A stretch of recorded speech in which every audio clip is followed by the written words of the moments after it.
Today, we're going to go over a very popular question, and that is, hey, what's a good frequency to job hop to raise in salary?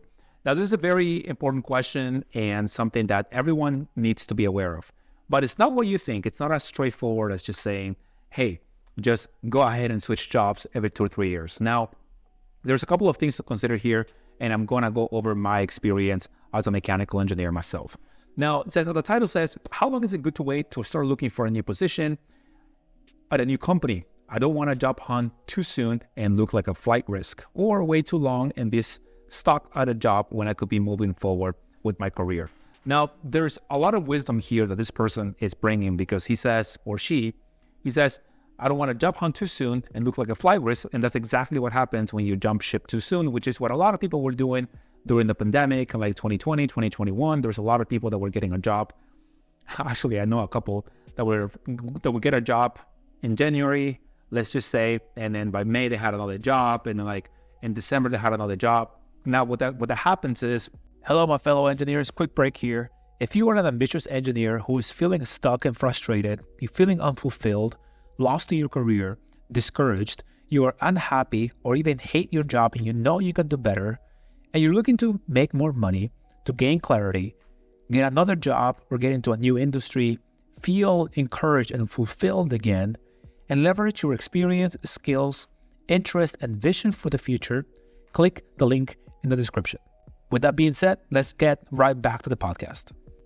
When you start logging all these different experiences and different companies in your resume, you're going to list 3 months here, 5 months there, 8 months there. And if you were a recruiter, let me ask you, what would you say? What do you think? Do you think this is something that recruiters would just say, oh, it's okay, this person is going to stay with us? So that's a flight risk. That's when the needles, antennas from the recruiter start going bing, bing, bing, bing, bing.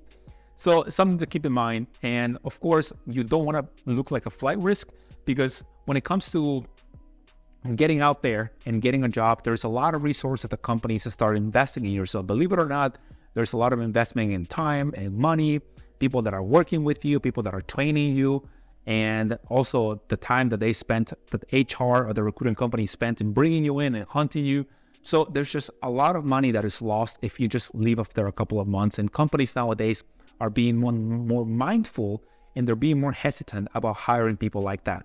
So thinking about these things can help you set yourself up for a better future, so that way you can get the most bang for your buck while not looking like a flight risk.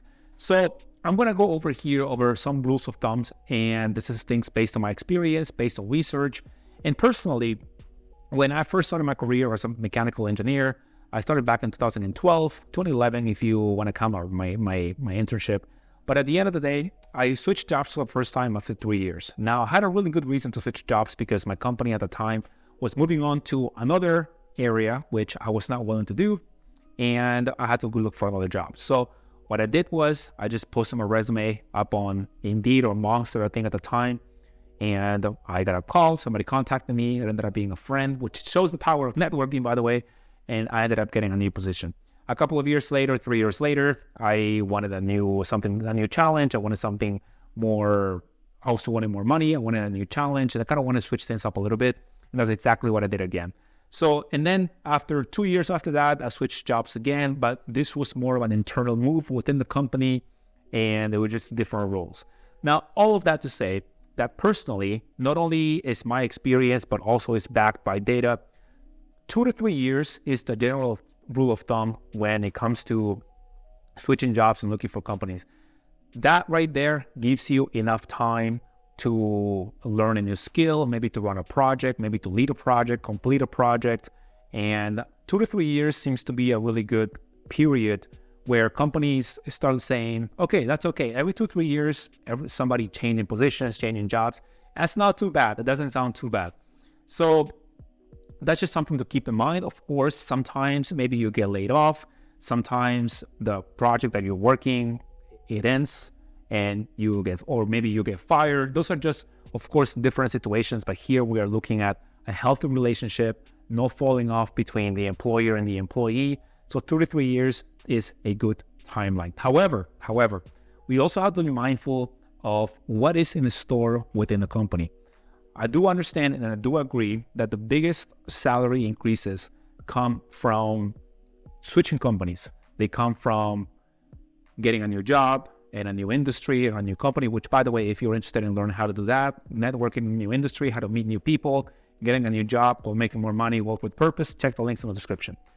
Now, after 5 years, between 5 years, maybe even 7, if you want to go that far, if you are in the company and you want to make more money, however, you don't see opportunity for growth, you see a ceiling in the position, maybe you are not the first option when it comes to somebody taking a leadership position, I would definitely suggest to start making moves so that way you don't end up just in the same place for the next 5-6 years. Generally speaking, if after 5 to 7 years, the company doesn't have anything in store for you, they're not getting you ready for a new position, they're not training you, they haven't talked to you or potentially you taking a leadership position or moving on with you to a higher place, let's put it that way, then I would absolutely suggest you start looking for something else. Because if after 5 or 7 years, the company is not looking to promote you, then my friend, it's breaking news here, but most likely they're just going to keep you there. And hey, maybe you are someone that just wants to stay in the same position and you just want the stability. You don't want to go up in the corporate ladder. Maybe you don't want to open your own business. You don't want to do any of that. You just want to rely on the stable industry, stable paycheck, and just keep doing what you like and keep doing what you love. And there's no shame in doing that. I know a lot of engineers who have been in the industry for 20, 30 years, and they just love the technical work, and they've been doing it forever, and they don't see themselves doing anything else. Some people that I work with, they were promoted and then they were demoted because they just don't like the bureaucracy. Maybe they don't like all the meetings they have to go to, all the responsibility. So that's just something to keep in mind. Now, last but not least, there's something that money does not measure. And this is something that everybody wants and everybody loves to have. But these are the hidden benefits of a new position or maybe even a new company. So we as workers, we as employees on the company, and if you're a business owner, this is also what your employees probably look for if you're a mechanical engineer with a business. So we look for autonomy. We look for running our own show. We're looking for a little bit more control. We're looking for flexibility in our schedule. Maybe you can work from home. Maybe you want to take a day off. Flexibility is huge when it comes to fulfillment, when it comes to job satisfaction, being able to take time off whenever you need to take time off, or whenever you want to take time off, you want to go off for 2 weeks, 3 weeks, whatever that is. Also, the people that you work with does make a difference, whether you do end up enjoying a job or you want to do a job. There's plenty of people who do end up staying in a job because they just love the people that they work with. Also, the work that you do, many times as engineers, we are stuck in the day-to-day, in the details, but we don't zoom out. And that's one of the things that we need to do. It's one of the things that I tell my clients all the time. Hey, you got to zoom out a little bit. Zoom out and look at what your job is doing. What is the purpose of you doing the work that you're doing? If you are building valves, let's say, or maybe you are building mechanical equipment, like what is the purpose of the mechanical equipment? Like how is that helping other people? How is that helping the world? And a lot of people quit because they just don't see themselves working in an industry. Now, lastly, a couple of other things to consider. Of course, the insurance benefits, especially as you get married, especially as you get older. You want good insurance, vision, dental, overall good health insurance, because that can make the difference between you spending a lot of money out of pocket and the insurance covering a lot of the things that you need. Trust me, with the insurance that I currently have, we saved a ton of money and we're super grateful for the type of insurance that my company offers. And last but not least, of course, maybe your company offers health savings accounts, 401k benefits.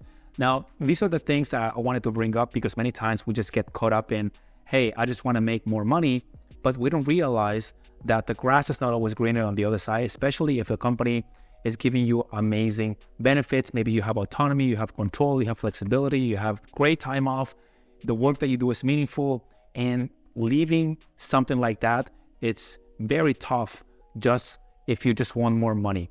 Because many times, especially after you reach a certain level of income, the work, you start focusing more on the type of work that you do as opposed to just making a buck. That's why a lot of people that go into this like thing, people that go to Apple, Microsoft, I've met engineers at Amazon that are just super miserable because they just hate the work that they do. But hey, they are getting banked. They're getting paid banked for their money. So let me know what you think. What's been your experience with switching jobs? How often do you switch jobs? Do you have any more questions? If you are looking for a way to excel, accelerate your career, if you're looking for a way to get into a new industry, switch jobs, do more meaningful work, click the link in the description. With that being said, guys, like this video, subscribe to the channel, and I'll see you guys on the next one. Peace.